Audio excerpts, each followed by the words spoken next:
I'm your host, Mika, and you are listening to Practical Alignment.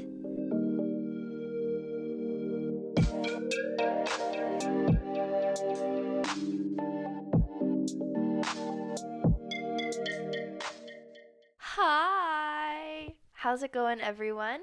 Welcome back if you are a returning listener. I see you. And if this is your first time joining me, welcome to the podcast.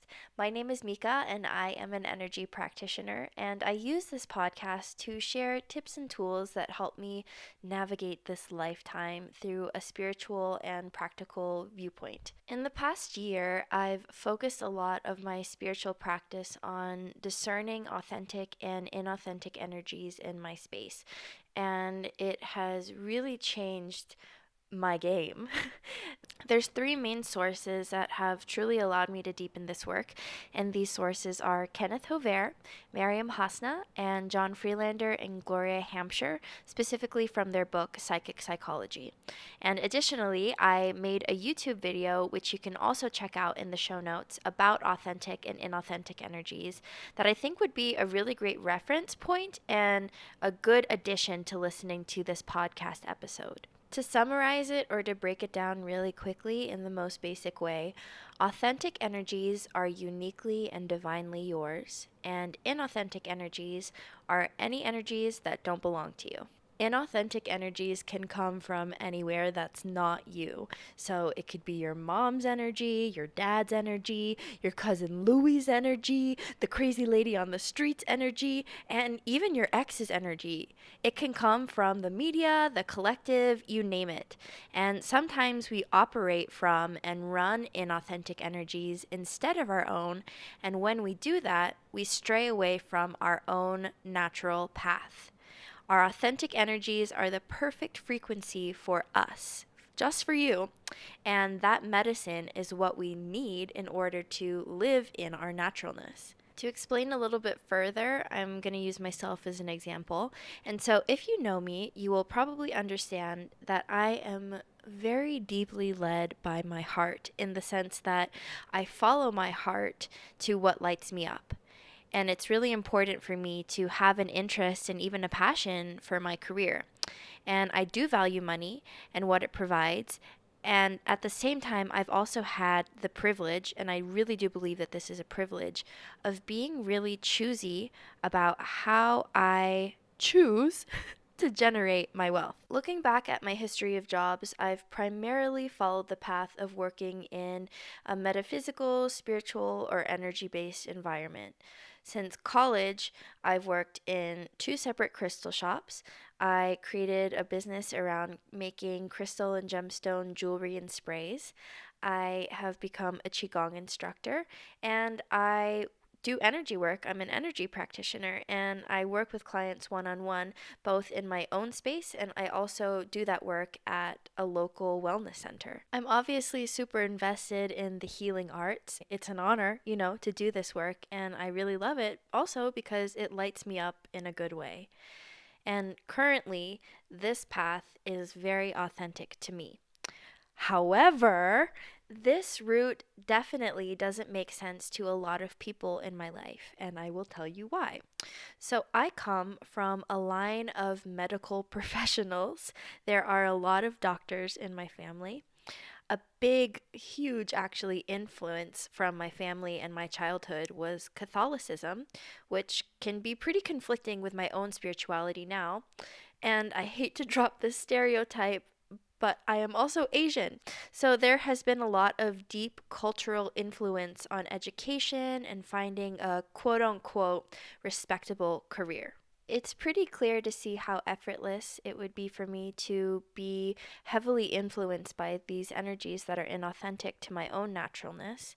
And I bet the examples that I shared, perhaps a lot of my listeners can relate to it too, because this path is quite unconventional, following this in comparison to maybe how some of us were raised, right? Of course, unless you were already raised with spiritual, metaphysical, healing arts in your environment. But what I'm trying to say is that if I listen to the inauthentic energies more than I listen to myself, you probably wouldn't be listening to me right now, and I would probably currently be sitting at a desk job, silently weeping in my cubicle. No shade to any of those jobs, too, but it just ain't for me, you know? And I know that. And believe me, there has been that pressure and that feeling of wanting to conform to other people's expectations and giving in to those inauthentic energies because of the fact that it made sense to other people. And part of me wanted to accommodate other people's dreams for me. But living in that energy, it just doesn't make sense and it's not my medicine. Nor is it yours if you feel like you're rejecting yourself in order to please other people. There's many influences that want to purposefully divert us from ourselves in order to achieve some sort of agenda. But it's also possible that those influences can also be unconscious. They don't always have to be malicious, but they can still be trying to manipulate you. So, in the case about my career, for example, when people have expressed their concern to me about following this path and maybe have tried to influence me to look up other careers or getting a desk job, etc., I can tell that they think that in me doing that, they can protect me or keep me safe if I stick to the more traditional route, right? They have my best intentions at heart, but even then, their influence isn't something that I asked for. Even when people have the best intentions in mind, it's still not your job to carry out other people's dreams and run their energy. Sometimes inauthentic energies can simply be picked up from things like commercials too, when they're trying to sell you something and tell you that you need to buy a certain product. Like, do you ever come back from Whole Foods after seeing all of these advertisements and ask yourself, why the hell did I just buy this ashwagandha latte? Because that happened to me, and spoiler alert, it tasted like shit. We can also pick up inauthentic energies if our chakras are too open or if we have tears or leaks in our auric fields. If you're a highly sensitive person or if you're an empath, then you probably know what it's like to pick up other people's energy and carry it in your space. So, this can look like getting stressed out from other people's stress, carrying other people's burdens, carrying their sadness, things like this. Sometimes we be feeling feelings that aren't even ours fully. In this case, I don't think that people are usually trying to intentionally influence us with their energy, but rather I think that we're being too porous. In some cases, maybe we're the ones that have an agenda that we're also subconsciously trying to achieve. So, for example, in the case of people pleasing, when we people please, we're trying to control other people's perception of us. And when we chronically put other people's needs before our own, or if we change ourselves to fit into someone else's mold, then we're rejecting our authentic energies. And instead, we're running inauthentic energies. My life and my capacity to do energy work with myself and others has been deeply improved after learning about authentic and inauthentic energies. And that's why I believe that discernment is one of the best tools that you can have in order to strengthen and maintain your own unique, beautiful power. There are very simple things that you can do to practice discerning your energy. And so I'm going to share a few. In order to know what's not yours, it's very helpful to know what is yours. So I personally spent a lot of time in silence, just familiarizing myself with my own energy. And in my meditations, I would tune into myself a lot more. And I would just start by asking myself simple questions. What color does my energy look like? And then I would see a color or get an intuitive message. What does my energy feel like? What senses get activated when I tune into myself? Does it have a texture? Does it have a smell? Little things like this, and then I would just keep checking in and keep tuning in and taking the time to stay curious and to just pay attention to myself a little bit more. The book Psychic Psychology also lays out some of these tuning in processes as well. And so the next thing that I suggest is that whenever you tune into a particular feeling, can you start to ask yourself, what percentage of this is authentically mine? And then feel into your intuition to give you that percentage. This is called using gauges, and these gauges help you assess your energy, essentially. The percentages that you get from these gauges isn't always going to be 100% accurate, as we do all have blind spots. But I think getting familiar with these processes is still a super handy tool to have. And so, again, just keep practicing. Keep asking yourself, what percentage of this is authentically mine?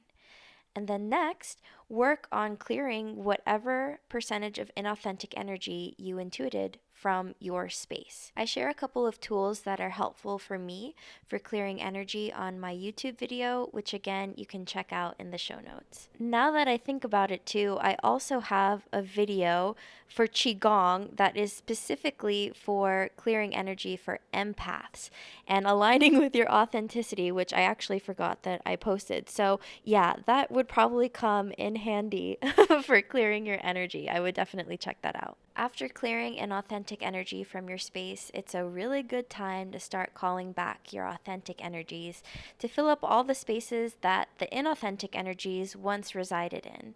Our energy can be spread out in so many different ways, and it can prevent us from being able to operate in our power. So, for example, if you're overplaying certain situations in your head from the past or straining yourself trying to control your future, your energy isn't fully present. And when you don't have all of your energy with you, then you're operating at a lower caliber. Something that I think is super important to mention is that sometimes we're the ones enforcing our energy into other people's fields. And I know that I'm definitely guilty of this from time to time, and I can especially feel that I'm doing it whenever I'm nagging others. I want to share a quote from the book Psychic Psychology, and it says, pivotal to authenticity is the understanding that it is a violation to coerce another person with your energy, no matter how justified your wishes are. Your energy, no matter how good, no matter how well intended, cannot work in another person's space. It is the wrong fuel, an inauthentic source for their power, and inevitably eventually causes disruption of their own natural impulses. I've heard the term unhelpful helping, which I think perfectly describes this. And I think we're all guilty of it, you know? I actually have a super funny story about my mom that perfectly encompasses this lesson. So, hi, mom, if you're listening, I'm so sorry to share this. I don't think she's going to listen. Okay, so sometimes my mom has this tendency to immediately jump into rescue mode or start trying to help if she even thinks that something is wrong. She has a huge heart and it's all very well intended, but sometimes it's not exactly what's needed. And so the other day, I was sleeping on my brother's couch because we were all hanging out for the holidays, and I was half asleep. So I was peeking through my lashes, and I could see that my mom had walked into the living room. And she came over to me and grabbed a blanket. And I was kind of looking at her through my eyes half closed, but she didn't notice me. But I could see her, and she was peering above me, smiling with so much love and tenderness in her eyes while she watched me sleep. And she grabbed a blanket and she placed it down on me. And immediately, this blanket overheated me. Like 3 seconds after she put it on, I got so sweaty and like it was like a hot flash. So I flung it off of me and I was super disturbed. And she was like, "What? I thought you looked cold." And I was like, "No, I was at the absolutely perfect temperature. Like I was very peaceful." And so it was just so funny because I could see and feel the love and affection radiating from her right before she smothered me. But it was exactly what I didn't need, right? So, how many times have we been my mom? Disturbing other people's peace with our energy because we think we're helping. And then we get shook that the other person isn't receiving what we're trying to force on them with gratitude. And this can show up in so many different ways, but I'm so sure that you can understand the vibe. Another way that we can leak out our energy is when we evil eye other people and we ruminate and let our energy fester on feelings like anger and hatred or annoyance and control. And this can show up like daggers in other people's fields, and the same can happen when other people do it to us. And so, the best thing karmically and also just for energetic hygiene, the best thing we can do is to call our energy back. I keep quoting this book, but it's so juicy. And so, in psychic psychology, it says that calling your energy back is a way of honoring other people's boundaries.